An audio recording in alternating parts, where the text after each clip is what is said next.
Bonsoir et bienvenue à cette conférence à la veille de Pessah, quelques jours avant la fête de Pessah. Lors de la sortie d'Égypte, lorsque les Bnei Israël, les enfants d'Israël vivent leur dernier moment en Égypte, alors le peuple juif s'apprête à vivre le début de son histoire, littéralement, vivre ses premiers moments d'émancipation, de liberté. Et quelques jours avant leur départ d'Égypte, Dieu s'adresse à Moshe et à Aaron et il leur ordonne les mitzvot qui sont liés au premier seder de l'histoire, au premier seder de Pessah de l'histoire, qui allait se dérouler quelques heures avant le départ d'Égypte. Moshe va convoquer les anciens, il va leur transmettre l'ordre de Dieu, ils vont l'enseigner au Bnei Israël, à le peuple tout entier, en leur disant « Voici les lois du sacrifice de Pessah et les lois du seder ». Et Moshe va dire la chose suivante « Gardez cette mitzvah pour vous et pour l'éternité ». Et Moshe, dans son discours, et au passage, ça va être quelque part son premier discours, il va dire la chose suivante. Lorsque vos enfants vous diront, vous demanderont, quel est ce service? Alors vous direz à ces enfants, c'est le sacrifice de Pessah pour Hachem qui est passé au-dessus des maisons d'Israël, d'où le sens du mot Pessah. Et lorsque Dieu a sauté les maisons juives pour attaquer les maisons égyptiennes, il a sauvé nos maisons. Et à la fin de son discours, la Torah nous atteste « Vaikod ha'am veishtachavu » le peuple inclina la tête et se prosterna.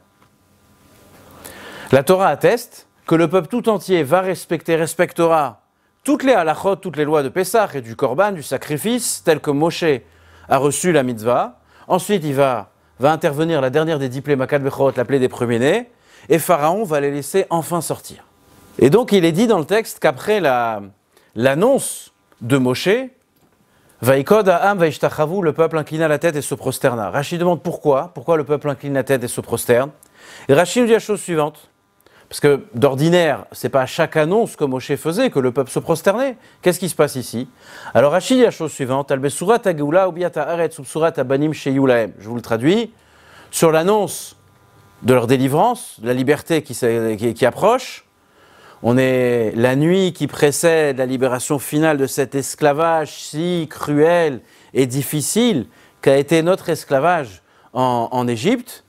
Et finalement, le peuple s'attend, il entend parler de cette libération, mais voilà, ça arrive. Mais Rachi continue, il dit, ils se sont prosternés, ils ont incliné la tête pour d'autres annonces que leur fait Moshe Rabbeinu. Biyat ha'aretz, le fait qu'ils allaient entrer en Eretz Israël, ce qu'on appelle la terre promise. Et ensuite, Besurat Abanim, l'annonce qu'ils allaient avoir des enfants. Très bien, ça c'est Rachi. Donc il y a 3 nouvelles. La liberté qui approche, la terre qui leur a été la terre promise, et le fait d'avoir des enfants.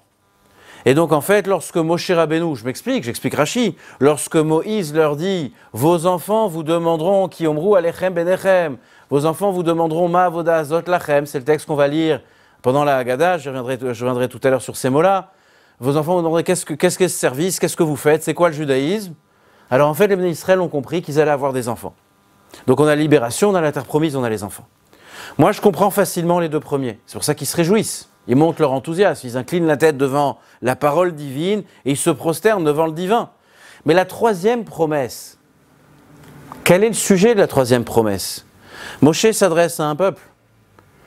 On sait à peu près le nombre de personnes qui existaient à cette époque-là. 600 000 hommes âgés entre 20 et 60 ans. Donc il y avait des garçons plus jeunes, il y avait des hommes plus âgés que 60 ans. Et les femmes. Donc en fait, si on fait un calcul, on va arriver à peu près à 3 millions de personnes. Donc des enfants, forcément, il devait en avoir. Lorsque un rav, un tzaddik va accorder sa bénédiction à un couple qui n'a pas encore d'enfants et qui est dans l'attente d'avoir des enfants, il leur dit, je vous assure, Hachem va vous envoyer la bracha, la bénédiction, vous aurez des enfants. Je comprends qu'ils se réjouissent. Mais lorsqu'on parle à un peuple tout entier, à des milliers de personnes, pourquoi le peuple doit se réjouir d'une telle nouvelle? Ça fait partie de l'ordre naturel des choses, d'avoir des enfants. Certes, on doit remercier Akadosh Baruch Hu pour tout ce qu'il fait de bien dans notre vie. On ne doit pas accepter comme acquis ce qui se passe. Avoir un enfant, c'est la chose la plus merveilleuse qui soit. Mais ça fait partie du cycle naturel de la création. Pourquoi cette réjouissance? Plus que cela, Pharaon était particulièrement inquiet de la forte natalité juive qu'il y avait en Égypte. Grâce à Dieu, les femmes accouchaient par 6, les enfants. Il n'y avait pas de risque de ne pas avoir ici d'enfant. En quoi cette annonce est une annonce qui est assez spéciale? Pour Rachi, une des 3 raisons qui vont faire que les Bnei Israël se prosternent devant Dieu. Pour répondre à cette question, il faut déjà un peu détailler un peu plus la question. Si vous faites attention au verset, l'enfant que nous promet Moïse nous demande « Ma avoda azot lachem » quel est ce que vous faites là, papa et maman? C'est quoi ce judaïsme? C'est quoi cette pratique? Votre pratique, pas sa pratique. Ici, on ne parle pas du chacham de la Haggadah, on ne parle pas de l'enfant sage. On va le voir un peu plus tard. Donc en fait, on ne comprend pas. On leur promet a priori un enfant qui va être rebelle, et les Bnei Israël se réjouissent. Je vais ouvrir une petite parenthèse qui est assez, je trouve, intéressante. La Haggadah, que vous connaissez tous, est une compilation qui est extrêmement, extrêmement intéressante. Alors on la récite pendant 1 heure, 2 heures, et on prend peu de temps pour l'explorer et l'étudier. Le mot Haggadah veut dire récit. Haggadah shel Pessah veut dire le récit de Pessah. On fait référence au livre qu'on utilise, à l'ouvrage qu'on utilise le soir de Pessah, qu'on lit le soir de l'entrée de Pessah, parce que ce livre nous fait revivre. Par ce livre, on commémore la sortie d'Égypte. En fait, finalement, ce livre nous permet d'accomplir l'une des 8 mitzvot de Pessah, qui est de raconter à son fils, raconter à ses enfants, raconter à ses proches, se raconter à soi la sortie d'Égypte. Il est dit dans le verset, Veigata lebincha, tu diras à ton fils, tu raconteras à ton fils. Donc on a la mitzvah le 15 Nissan, de raconter Haggadah, les Haggid, d'où le terme de cet ouvrage, la Haggadah. Pour le Aboudraham, le mot Haggadah signifie remercier, chanter les louanges de Dieu.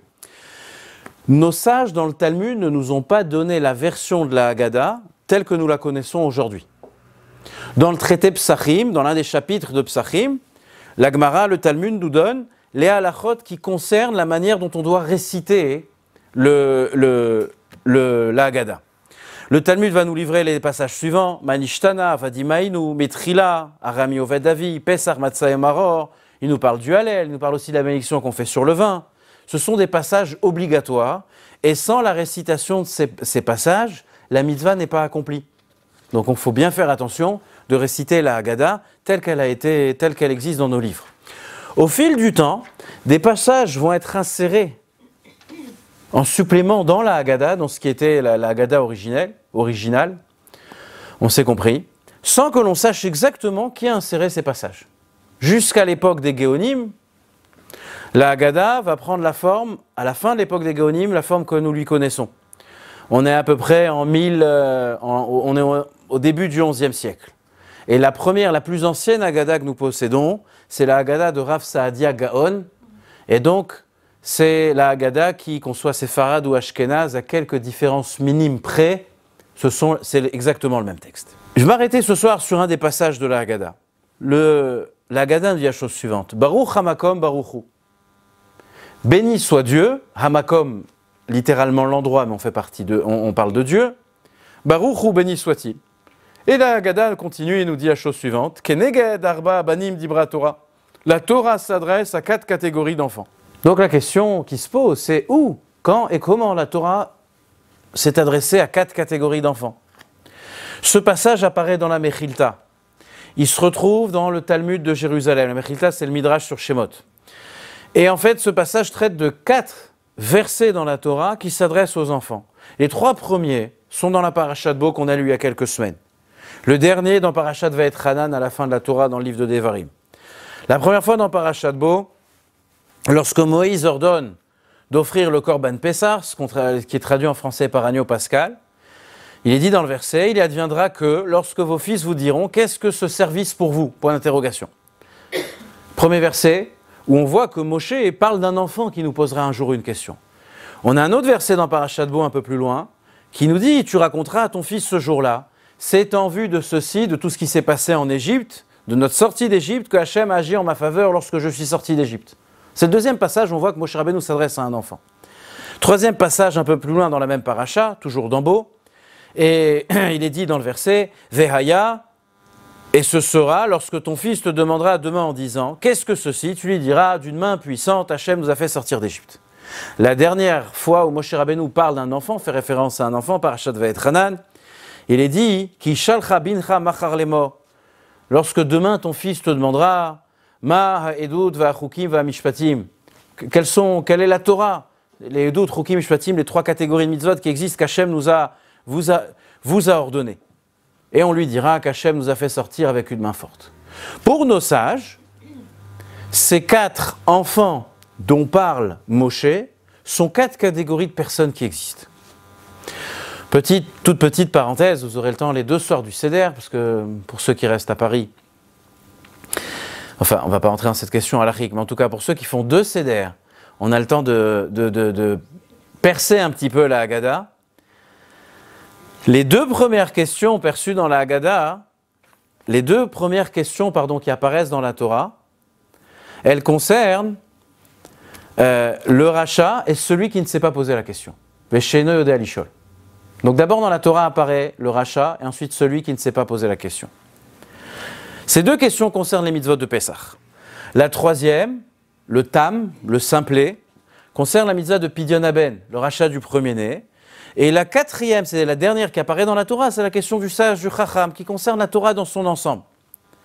Pour nos sages, il y a différentes explications dans le Kolbo, chez le Gaon de Vilna, que ces 4 questions concernent 4 catégories d'enfants, 4 catégories de personnes qui résument finalement l'humanité tout entière, et la Torah adresse une réponse qui est adaptée à chacun. Alors, je reprends. Dans les versets, le sens est le suivant. Racha, Sheno yodeh lishol, Tam et Chacham. Vous avez suivi? Dans la Haggadah, c'est dans leur ordre de connaissance. Donc, pourquoi cette différence? Achol HaMoed, vous me donnerez Be'ezrat Hashem la réponse. Pardon? Non, pas ce soir. Non, il faut revenir. Elle n'est pas là. On fera un zoom, on se débrouillera. Nos sages dans le Talmud considèrent que ces 4 passages, lorsque Moshe Rabbeinu parle, fait référence à un enfant, c'est 4 catégories de personnes. Et en fait, on entretient 4 conversations avec nos enfants. On va s'arrêter sur une des conversations avec nos enfants. C'est assez compliqué, surtout si l'enfant en question est un adolescent. On va s'arrêter avec une première conversation avec lui. Ce qui est fascinant, c'est que d'abord, Moshe Rabbeinu parle du rachat. J'ai oublié le terme, dans les Haggadot en français, comment on traduit le rachat? Le rebelle? Le mauvais? L'impie? Ouais. Ah, le pauvre, il prend cher ce soir. Et Moshe Rabbeinu, lorsqu'il annonce au Bnei Israël, lorsque Moïse annonce au Bnei Israël, vous aurez un jour un fils qui va être traduit dans la Haggadah plus tard comme rachat, le peuple tout entier se prosterne.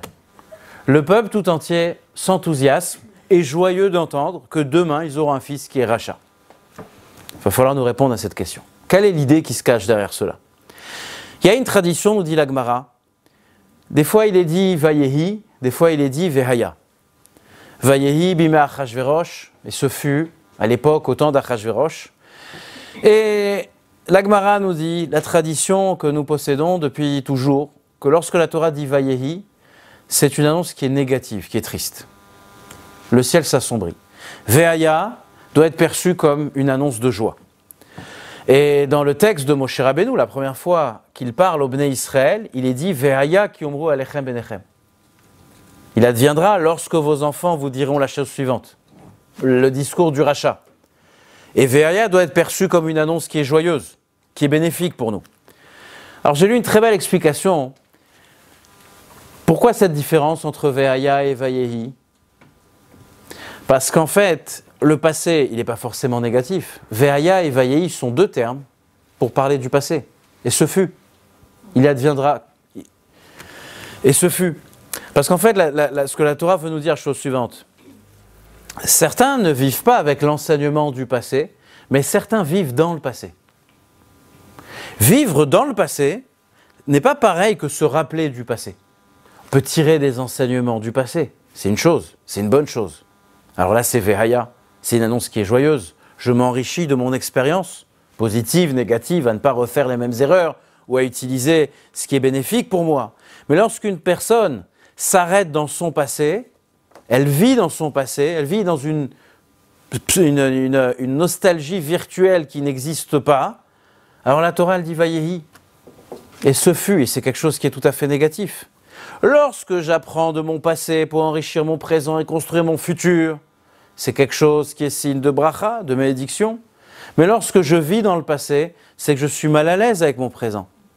En fait, je vis dans une nostalgie qui pour moi ne revient plus, ce passé ne revient plus, et ça m'attriste. Je n'arrive plus à reconfigurer ma vie avec les éléments qui sont constitutifs de mon présent. Pour nos sages, c'est un signe de malheur, c'est malheureux, simplement malheureux. En fait, dans cette explication, il dit la chose suivante. On va le moderniser un petit peu. Est-ce que je fais partie de la solution ou je fais partie du problème? Il y a des attitudes, des questions et des réflexes qui indiquent que je fais partie de la solution, que je fais partie du problème. À chaque situation dans laquelle je me trouve, je dois me poser cette question. Est-ce que je fais partie de la solution ou est-ce que je fais partie du problème? D'ailleurs, le Rabbi, dans son génie unique, le résume dans son premier livre, Hayom Yom, et il dit la chose suivante. Comment distinguer ce qui vient du mauvais penchant et ce qui vient du bon penchant? Des fois, on est prêt à dire quelque chose, à faire quelque chose, à ne pas faire quelque chose, à ne pas dire quelque chose, et j'ai le doute. Est-ce que je dois le dire? Je ne dois pas le dire, je dois me taire, je ne dois pas me taire, je dois agir ou non? Et Rabbi dit la chose suivante. Tout ce qui empêche l'action concrète vient du mauvais côté. Lorsque je reste dans le passé, c'est comme ça que je l'ai perçu, c'est comme ça que je l'ai ressenti. Lorsque je reste dans mon passé et que j'attends que mon présent lui ressemble parce que je me sentais très à l'aise, dans le passé, je veux que le présent soit pareil, alors le Rabbi nous dit la chose suivante, je ne suis pas dans l'action concrète, je ne suis pas dans la solution, donc forcément que je suis ailleurs. Je suis où je me trouve forcément dans le problème.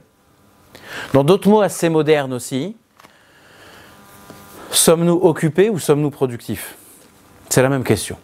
On apprend à nos enfants, et on éduque des dizaines et des centaines, des milliers d'enfants, à être occupés. Ce qui va donner naissance à des adultes, ils vont devenir des adultes qui sont toujours occupés mais qui ne sont pas productifs. Dans le monde religieux, c'est pareil. Il y a beaucoup de gens qui sont très bien, mais ils sont tout le temps occupés, ils ne sont pas productifs. Je ne m'occupe pas en venant à la synagogue prier, je dois être productif dans ma tefila. La tefila doit sortir de mon cœur, je dois me concentrer, je dois respecter d'abord ce que l'Allah me demande de faire, je dois produire, apporter une valeur ajoutée à ma vie. Je passe le soir du Seder, c'est pas être occupé ce soir-là, comme certaines personnes cherchent. C'est déjà bien, mais il faut aller plus loin. Cherche à être occupé les 26 heures de Kippour, parce que déjà être occupé Kippour, c'est déjà bien. Au moins, j'ai rien fait de mal. Très bien, on applaudit. Maintenant, je dois aller au-delà de cela. Je dois être productif. Cette différence, elle est issue entre Vayehi et Veaya. Est-ce que je vis dans mon passé et je suis enfermé dans mon passé? J'arrive pas à regarder le présent, j'arrive pas à me reconfigurer, et donc je peux pas appréhender positivement mon futur. Ou, Veaya, je me pose la question, qu'est-ce que je peux faire pour avancer? Le passé est passé, ce qui s'est passé, c'est derrière nous. Aujourd'hui, qu'est-ce que je dois faire? En fait, la première expression, c'est l'expression d'un leader. On doit être leader dans sa propre vie. C'est l'expression de ses réflexes. Ok, il y a un problème, il y a eu une erreur qui a été faite, il y a eu une tragédie qui s'est passée, un moment difficile. Bon, maintenant, qu'est-ce que je fais pour que ça change? Ça, c'est une personne qui veut devenir leader dans sa propre vie. Il y a une autre expression qui est Vayehi. Là, c'est l'expression d'un sentiment d'insécurité. Je me sentais plus safe dans mon passé. Et par peur, je veux rester enfermé dans mon enfance, dans une certaine nostalgie, dans l'histoire de ma vie qui, certaines fois, n'a jamais existé.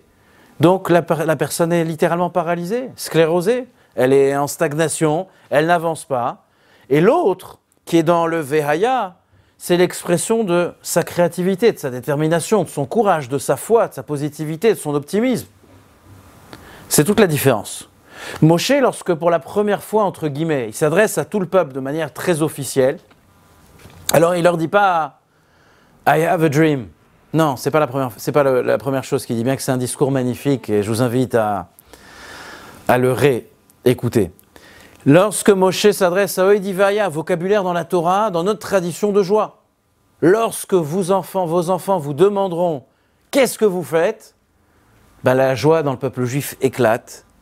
C'est l'enthousiasme, c'est l'allégresse. On entend que des enfants vont arriver.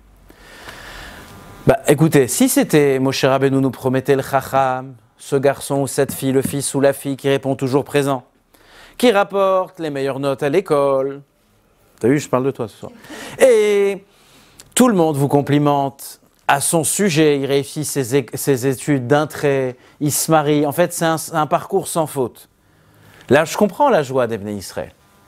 Mais ici, la Torah, elle parle du rachat.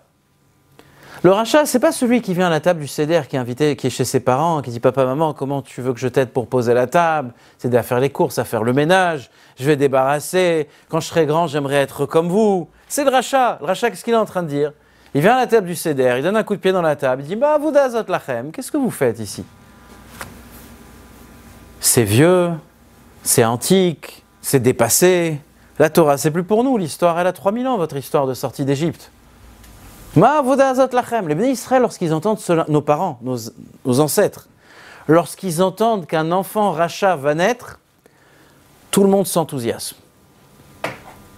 Ici, on ne parle pas de l'enfant pur, de l'enfant sage, de l'enfant saint, de l'enfant parfait, sans défaut, pour lequel tous les parents courent à la réunion de parents d'élèves pour entendre toutes les éloges qu'on va faire sur leur enfant. Là, on parle de l'autre enfant, le deuxième ou le troisième, celui dont le principal de l'école, le proviseur vous appelle tous les jours pour vous dire « Madame, monsieur, trouvez une autre école pour la rentrée prochaine parce qu'il ne sera plus accepté dans notre école. » Quelle est la source de la joie des Bnei Israël lorsqu'ils entendent cela? Lorsque les Bnei Israël entendent ça, ils se prosternent, ils inclinent la tête, ils sont joyeux. Quel est le sens de cela? Rabbi Tzadok HaKohen, dans le Sidkat HaTzadik, écrit la chose suivante. Une Mishnah très connue, dans le traité Sanhedrin, nous dit la chose suivante. Kol Israël Yeshlem Chelek L'Olam Haba. Tous les enfants d'Israël à travers l'histoire de l'humanité auront droit au monde futur, au Olam Haba. On pose toujours comme ça dans la Mishnah. Tout le monde a droit au Olam Haba. Sauf certaines personnes. Certains n'ont pas le droit au Olam Haba. Il y a certains, du fait de leur faute, n'auront pas le droit. Par exemple, celui qui ne croit pas en la résurrection des morts. Donc il ne reviendra pas. Bon, la raison elle est simple. Triat Hametim, c'est réservé pour celui qui y croit. Celui qui y croit pas, reste là-bas, de toute façon ça n'existe pas. Et la Gemara va venir dire qu'il y a 3 rois et 4 hommes plus simples qui ont été exclus du Olam Haba. Ils ne reviendront pas. Et le Talmud continue et parle de Dorché Reshumot. Il y avait des sages qui avaient l'habitude de noter dans des cahiers, de prendre certaines notes. Et eux, ces sages-là, prétendaient qu'en fait la Mishnah a dit que certains ne vont pas revenir, mais nous on sait qu'ils vont tous revenir. Et Rashi note là-bas, car il est dit qu'il oidach mimenu nidach. Aucun juif ne sera repoussé devant Hachem. Tout le monde reviendra. Tôt ou tard, mais tout le monde reviendra. Qu'est-ce que ça veut dire? Le mot Dorché Reshumot veut dire ceux qui prenaient des notes, on va dire ça de manière plus en français. Le mot Roshem veut dire une trace, une note. Il y a une trace, on laisse une trace, une impression. Ces personnes qui regardaient plutôt, si on essaye d'aller au-delà seulement du cahier, des notes qui étaient prises, sont des personnes qui cherchent l'impression, l'impact de l'histoire. Je m'explique. Lorsque on observe la vie, et c'est, je pense, tout le problème, bon, nous, on ne vit qu'à cette époque, peut-être que nos prédécesseurs disaient la même chose à leur époque. Une personne peut se contenter de voir les choses en surface. Regardez le côté superficiel, l'enrobage de la réalité dans les médias, dans les personnes autour de lui, dans sa famille, là où il travaille, là où cette personne travaille. On peut regarder le langage même corporel d'une personne. J'observe la réalité et je tire des conclusions de cette réalité. Et pour moi, la vérité, c'est les conclusions que je tire de ce que je vois. C'est la définition qu'on donne au mot vérité. Lorsque je regarde ces personnes, la Gemara cite des rois et des personnes plus simples, Yerovam, Achav, Menaché, Bilam, Doeg, Achitophel et Gehazi.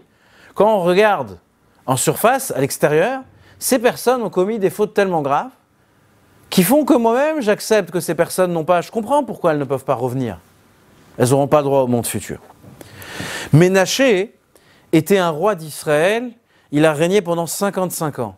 Il va assassiner son propre grand-père. Et il avait pour père Chizkia, qui était son prédécesseur, c'était le roi. Chizkia, qui était un roi juste, qui est l'ancêtre, on va revenir dessus, il était l'ancêtre de Mashiach. Chizkia n'était pas marié.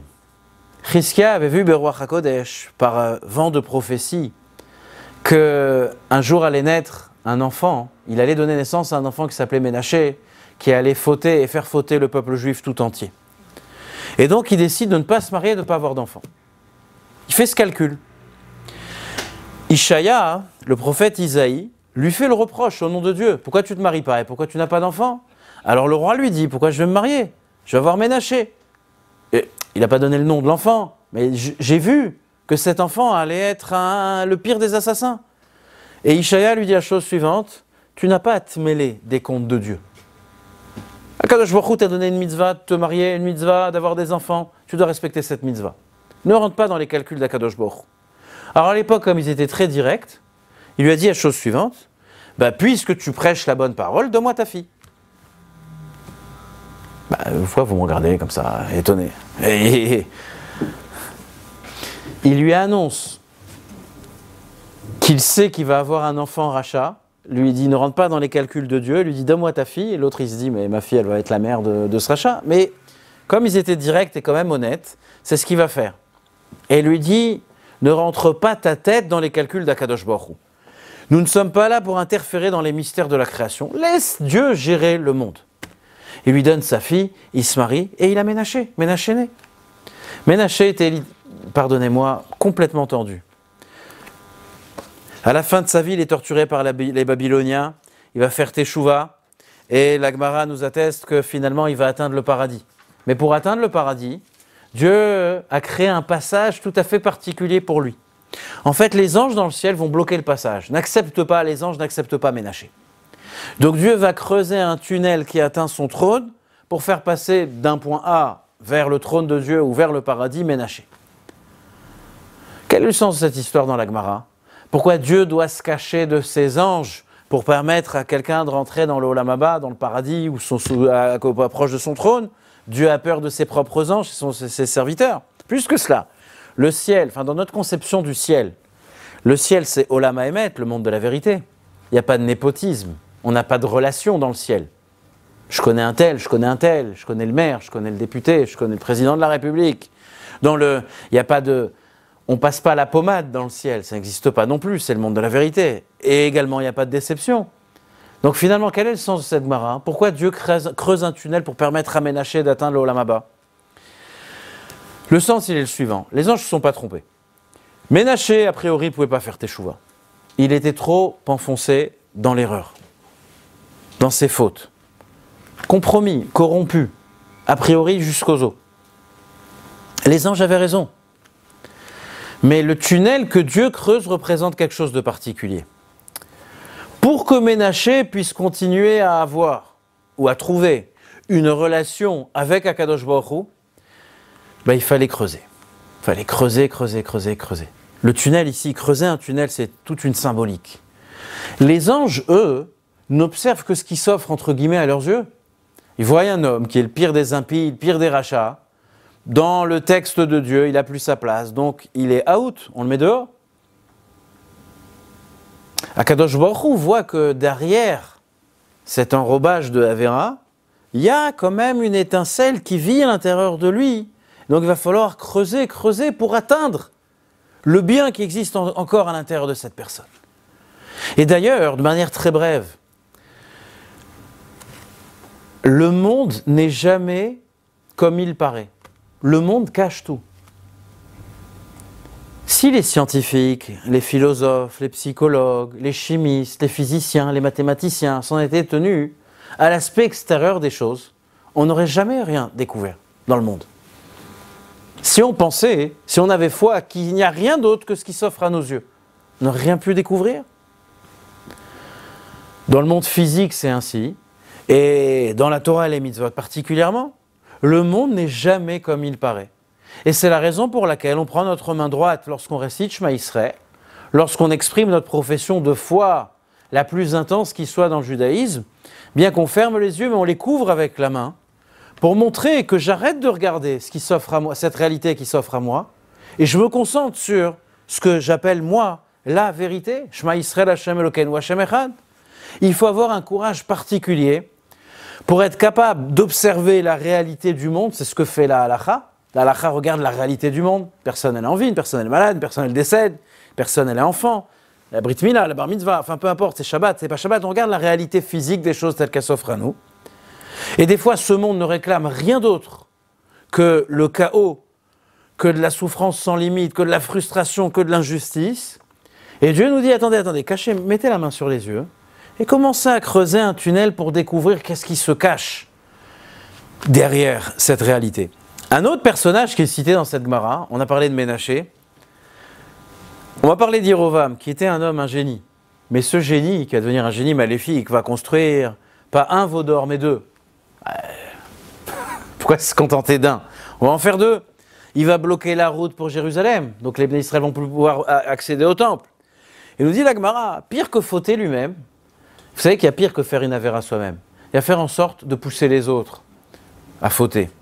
Une personne, elle peut fauter, elle peut faire des erreurs, mais pousser les autres à fauter, compromettre la communauté, abaisser son niveau, sa crainte du ciel, c'est la pire des choses. Personne ne peut paraître superficiellement religieuse. Non, mais je pense à personne. Hein. Elle peut en cachette manger non cachère, Elle peut en cachette manger non cachère, faire ceci, faire cela. Ça ne regarde que lui et Dieu. Mais lorsque un responsable communautaire, là on parle de Yerovam, va pousser la communauté tout entière à se compromettre, c'est la chose la plus grave qui existe. Abaisser le niveau du peuple, abaisser le niveau de la Keïla. Imaginez-vous un pédagogue, imaginez-vous un maître d'école qui apprend les pires choses à ses élèves. Il leur enseigne mal, il leur enseigne rien, il ne corrige pas les devoirs. C'est pas un bon prof, mais bon, c'est pas très grave. Mais imaginez-vous qu'il va venir pervertir les enfants dans sa classe. C'est la pire des choses. C'est pareil. Être choté, commettre une faute, c'est grave. Machati et arabim, faire fauter la communauté, descendre, voiler, encrasser la crainte du ciel de sa communauté, de sa keïla, de son peuple, c'est la chose la plus grave. Donc bien que Yerovam était un homme extrêmement intelligent, il va faire en sorte de provoquer un mouvement de refus du respect de la Torah parmi le peuple juif. Bezrat Hashem, vous savez, tous les étés, tout de suite après Pessah, on a un très beau programme depuis des années maintenant. Tous les Shabbats après-midi, avant Mincha, une heure et demie avant Mincha, on étudie le Nach, Nevim et Ktuvim, les prophètes.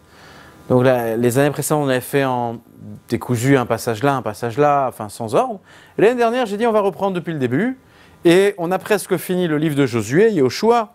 On va passer à Shoftim, Amlachim, on va découvrir des histoires magnifiques. Le roi Shaoul, le roi David, le prophète Samuel, voir des histoires extrêmement belles. Et on atteindra aussi cette histoire de Yerovam. Je saute plusieurs siècles et je viens à Maïmonide. On avait étudié d'ailleurs une lettre que Maïmonide, le Rambam, avait écrite aux Juifs du Yémen qui s'étaient convertis sous la menace à l'islam. À son époque, au Moyen-Âge, beaucoup de Juifs se sont convertis sous la menace. On leur laissait le choix ou de se convertir à l'islam ou d'être assassinés.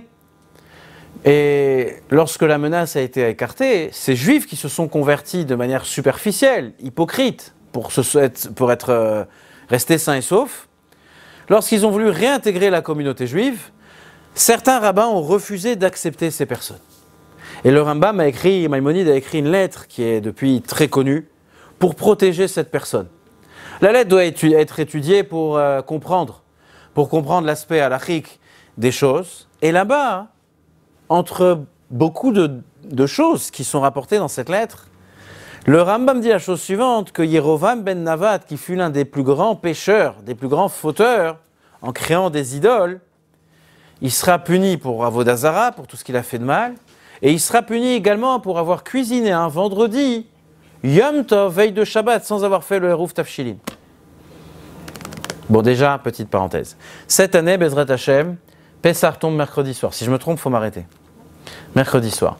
Donc on a Zbarkella, jeudi, vendredi, samedi, d'accord? On a 3 jours en fait de fête.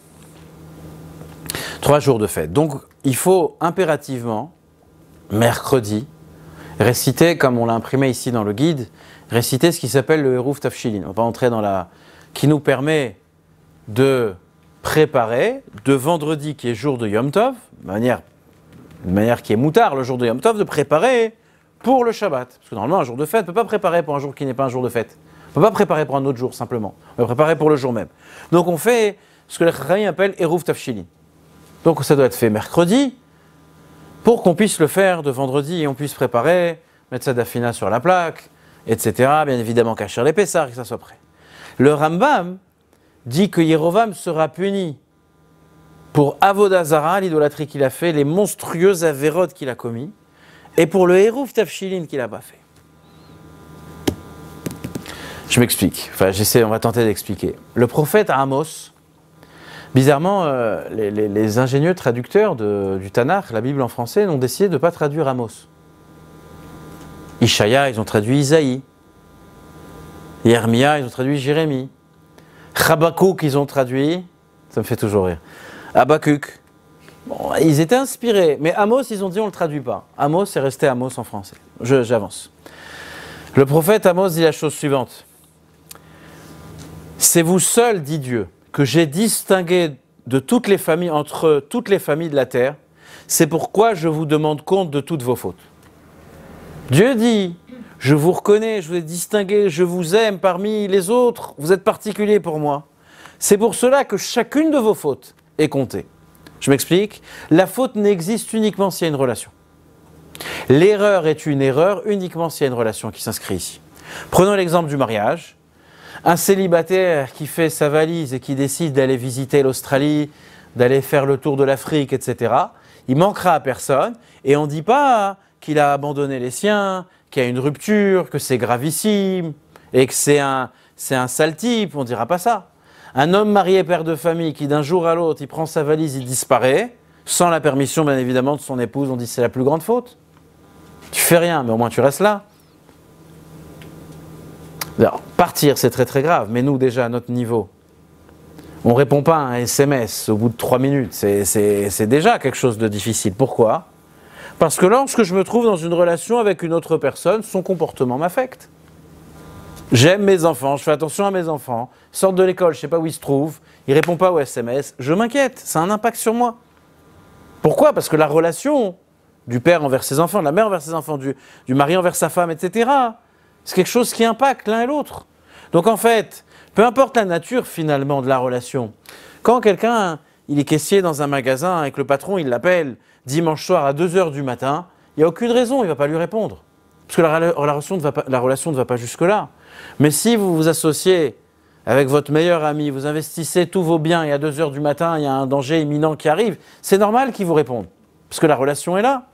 Plus la relation elle est profonde, elle est réelle, plus l'attente que j'ai de l'autre, elle est plus grande, elle est tout aussi grande. La relation émotionnelle, elle est si importante que même la séparation de quelques heures, elle peut causer des dommages. Bon, tout, bien évidemment, Baruch Hashem peut se réparer. Mais en fait, finalement, j'ai pas de nouvelles de toi pendant des heures, pendant des jours. Je m'inquiète jusqu'à mourir. Parce qu'en fait, la qualité de la relation, elle a une incidence entre les personnes. Plus la relation, elle a de sens, plus la trahison, elle est douloureuse et grave. C'est ce que Dieu dit dans le Navi Amos. Akadosh Baruch Hu nous dit, le problème c'est nous, c'est pas lui, c'est pas Dieu. Dieu dit, j'attache tellement d'importance à vous, que vos fautes, je vais le dire en français, vos fautes, elles me font mal, elles m'importent tant. Souvent, je pose la question dans les cours, comment résumer l'histoire de l'humanité? Comment résumer la Torah en un mot? Dans le dictionnaire en français, on trouve un mot qui résume tout. L'histoire de la vie. Il y a un mot. Ce mot, c'est relation. Toute la Torah, elle est basée sur cette notion de relation. La mitzvah veut dire attachement. Faire une mitzvah, mettre les téphilines, manger de la matzah à Pessah, c'est s'attacher à Dieu. Mange pas la matzah parce que, bon, on le dit parce qu'on a payé très cher, donc on essaie de se convaincre. Ah, elle est fraîche, elle est bonne, mais c'est pas vrai. D'accord ? On dit parce que c'est la mitzvah. Lorsqu'une personne, elle cuisine le jour de Shabbat, elle allume le feu le jour de Shabbat, elle viole la relation si profonde et si importante qu'elle a avec Dieu. Pour Dieu, nous ne sommes pas des étrangers dont les actions lui importent peu. On est rarement vexé de quelqu'un. Un étranger que vous ne connaissez pas, combien de personnes vous avez vues aujourd'hui dans la rue, vous n'ont pas dit bonjour? Ils ne demandent pas de vos nouvelles. Ça ne vous touche pas, vous n'y réfléchissez même pas. Ça ne vous impacte pas. Mais lorsque quelqu'un que j'aime particulièrement, il me tourne le dos, ça me fait mal. Et je me remets en question. Akadosh Baruch Hu, il ressent exactement la même chose. Et le Rambam dit au sujet de Ménaché, même le Hérouf Tafshilin, parce qu'en fait on n'en est plus à ça avec Ménaché. Yerovam, c'est un assassin, un idole, c'est tout ce qu'on veut. Le Hérouf Tafshilin, il ne l'a pas fait. Et Dieu dit, mais ça a un impact. C'est un impact important pour moi. En fait, ce que le Rambam veut dire, pour revenir à la lettre, c'est que nous, superficiellement, on pense que Yerovam, il est complètement... Ça y est, il est détaché, il y a une vraie rupture entre lui et Dieu. C'est plus deux réalités, Dieu d'un côté et Yerovam de l'autre, qu'on peut réunir à nouveau. La relation, elle est coupée. Et Maïmonide dit non. Dieu le punira, mais si Dieu cherche à le punir, c'est qu'il a encore une relation avec lui. Il est encore attaché. Superficiellement, extérieurement, il nous donne l'impression d'être coupé. Mais si je creuse en reprenant l'histoire de Ménaché, je creuse, je découvre que cet homme, il est toujours attaché à Kadosh Baruch Hu. Dans son état conscient, il est détaché. Dans son inconscient, il est toujours attaché à Kadosh Baruch Hu. Et même le Hérouf Tafshilin a une importance particulière. D'ailleurs, quand je reviens, j'ai mêlé un peu les histoires, les différentes histoires qu'on a vues. Si on revenait en arrière, Isaïe, Ishaïa a dit à Chizkia, ne te mêle pas des contes de Dieu. Et Chizkia se marie. Et Ménaché va naître. Et Ménaché va faire ce qu'il va faire. Et au final, Ménaché va faire Teshuvah. Et selon certains, le libérateur final, Mashiach ben David, descend de Chizkia. Chizkia n'a eu qu'un enfant. Mashiach, c'est l'enfant de Ménaché. Sans lui, entre guillemets, a priori, il n'y aurait pas de Mashiach. Donc en fait, quand Ishaïa dit à Chizkia, ne te mêle pas de ce que tu ne comprends pas, qu'est-ce que ça veut dire? C'est que la trame de l'histoire, le voyage des âmes orchestré par Dieu dépasse totalement l'entendement des êtres humains. On ne doit pas se mêler parce que c'est le boss. Et le boss, il fait ce qu'il veut, c'est chez lui, il fait ce qu'il veut, il n'a qu'à faire n'importe quoi, il fait ce qu'il veut. C'est pas ce que le prophète a dit à Chizkia. Le voyage des âmes, il est imperceptible pour nous. La trame de l'histoire telle que Dieu est en train de la construire, elle nous dépasse. Oui, Ménaché va naître. Oui, Ménaché sera un homme terrible, monstrueux. Mais Ménaché, il est porteur de quelque chose, si on creuse, qu'il n'y a que lui qui le possède et lui il donnera Mashiach. Lui il donnera pour enfant Mashiach. Lorsque Moshe Rabbeinu dit au peuple juif, Ve'aya, vos enfants vous poseront la question, Ma avoda azot lachem, qu'est-ce que vous faites ce soir-là? Moshe ne parle pas des enfants qui sont tzaddik, il ne parle pas des enfants qui sont chacham, ni justes, ni saints, ni sages.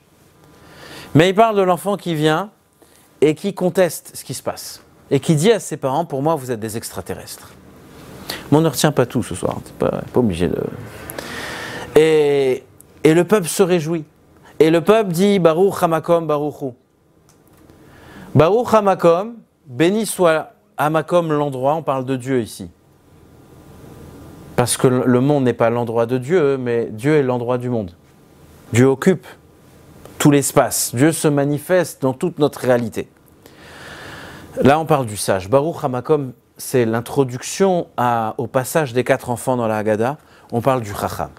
Quand on dit le mot Hu, la troisième personne, quand je dis Baruch Ata, béni sois-tu, la réalité divine, a priori, elle est devant moi, j'en suis conscient. Quand je dis Hu, je parle à la troisième personne, c'est que la personne n'est pas en face de moi. Sinon, je dirais tu, ou je dirais vous, en français. Lorsque je dis Hu, lui, il, la troisième personne, c'est l'enfant chez qui le divin est caché. Et la Torah, elle nous dit que pour lui, il faut abandonner le superficiel, il faut creuser et découvrir sa véritable identité. Moshe leur annonce qu'il y a toutes sortes de relations. Il y a des relations saines, directes, simples dans leur lecture, dans leur compréhension. Il y a des relations qui se passent à travers la colère, la souffrance, la solitude, la frustration. Mais il ne faut pas avoir peur de cela. Parce que même cet enfant, il s'assoit à la table du Seder, et même cet enfant, il va revenir. En fait, Moshe Rabbeinu leur annonce, l'histoire de la vie, elle est extrêmement difficile. Beaucoup vont aller ailleurs, mais ils vont revenir. Jamais, aucun d'entre vos enfants ne sera totalement déconnecté. En fait, Moshe est en train de leur annoncer quelle est la nature de la relation que l'être juif entretient avec Akadosh Baruch Hu. Qu'au fond, en réalité, il est impossible de se séparer de Dieu. Même si en surface, je laisse paraître le contraire, mais au fond, il n'y a que de la pureté, il n'y a que de la neshama. Et d'ailleurs, la Haggadah, elle nous livre un passage fascinant. La Haggadah, elle nous dit, Ve'ata ake, j'ai pas d'Agada sous les yeux, Akeet Shinav, tu lui casseras les dents. Dans l'Agada, dans les 4 enfants. Bon, c'est une belle manière de... Je crois que c'est interdit par la loi, non? Déjà, la fessée, c'est compliqué, donc casser les dents à un enfant, hein? À moins que la mère est orthodontiste, mais sinon, il n'y a pas de... Mais regardez, qu'est-ce que ça veut dire?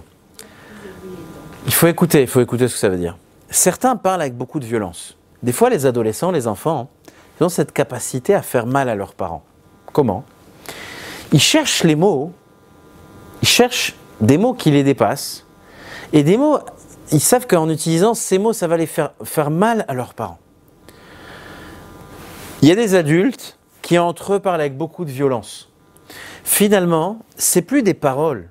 La parole est censée exprimer un ressenti, une idée noble, une valeur. Mais là, avec ma parole, je suis en train d'exprimer que de la violence. Donc dans le texte, c'est plus de la parole, c'est des crocs, c'est des dents qui viennent mordre quelqu'un. Et ces mots-là, qui ne sont plus des mots, c'est plus le son des mots qui doivent sortir de mon cœur et de mon intellect, mais c'est le son de mes dents, comme un animal qui va venir dévorer l'autre. Alors la Torah, la Gada, elle nous dit, prends du recul, Aket Shinav. Casse la violence qui l'anime là. Regarde derrière l'animosité qui est devant et cherche la profondeur. Et lorsque Moshe Rabbeinu annonce au peuple que malgré certains détours qui vont être empruntés par certains de nos enfants, tout le monde va finalement revenir. Parce que l'âme qu'Akadosh Baruch Hu nous accorde, la naissance du peuple juif dans quelques semaines au moment du don de la Torah, qui commence par cette introduction de la sortie d'Égypte, finalement personne ne peut se détourner de Dieu, personne ne s'écartera du chemin. Là, la joie éclate parmi le peuple. J'ai répondu à la question de tout à l'heure. La libération, c'est certainement une très bonne annonce. La terre promise, bien évidemment. Mais finalement, ce qui inquiétait les parents, c'est qu'on a suggéré en Égypte, qui nous dit que demain dans le désert, qui nous dit que demain en Israël, on sera capable. Peut-être que les Juifs vont s'assimiler. Il n'était pas évident, il y a 100 ans, il y a 50 ans, il y a 1000 ans, qu'on soit là, Juifs pratiquants, Juifs fiers de l'être, fiers d'être Juifs, qu'on soit encore là aujourd'hui. Et je pense que Pessah, la Haggadah, les enfants de la Haggadah, la table du Seder, qui est cette pédagogie magnifique employée par la Torah et par nos sages, qui répondent à cette question de Moshe Rabbeinu. Moshe Rabbeinu pose la question de l'enfant qui est en fait finalement une promesse, une assurance. Ok, les Juifs vont se détourner, ils vont revenir, ils vont quitter leur terre, ils vont revenir sur leur terre, ils vont arrêter de mettre les tefilines, ils vont les remettre. Mais il n'y a pas de rupture. J'ai entendu ce matin une très très belle histoire, je vais finir avec cette histoire. C'est l'histoire d'un père, on est dans les années 30, d'un papa, qui demanda au rabbi de Bobov, Bobov est une ville en Galicie ou en Pologne, une bénédiction pour son fils. Il était très inquiet pour son fils. Et le père dit au rabbi de Bobov, lui, je crains que mon fils s'éloigne de la Torah. Moi, je voulais que mon fils soit un érudit, un tamid chacham, sa seule et unique préoccupation, ça soit la Torah. Et le rabbi lui dit, mais qu'est-ce qu'il a ton fils? Je lui dis, mon fils, il s'éloigne un petit peu de la Torah, il me parle matin, midi et soir, d'aller skier, de pratiquer le ski. On est dans les années 30, et si je ne me trompe pas, la ville de Bobov, est proche des montagnes des Carpates.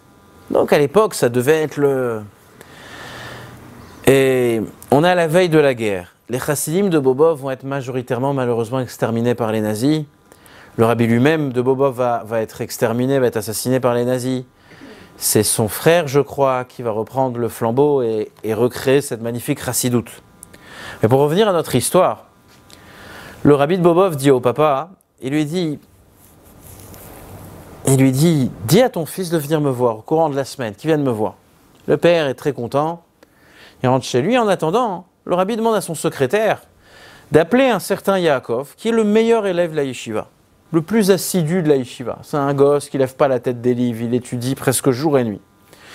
Et le rabbi de Bobov, il lui dit, écoute mon fils, tu vas aller apprendre à skier et tu vas devenir un expert en ski. Le gosse, il regarde le rabbi. Bon, c'est le rabbi qui lui parle. Il ne comprend rien. C'est la Gemara, la chassidoute, la tfila. Enfin, il dit, mais qu'est-ce que ça va me ramener? Enfin, il comprenait, même si ça vient du rabbi, mais je ne comprends pas. Et le rabbi lui dit de manière, on va voir la fin de l'histoire, totalement prophétique, ça sera d'un grand bénéfice pour toi. Fais ce que je te demande. Et le gosse, il s'exécute, le meilleur élève de la yeshiva. Il s'inscrit, il achète le matériel, il apprend à skier.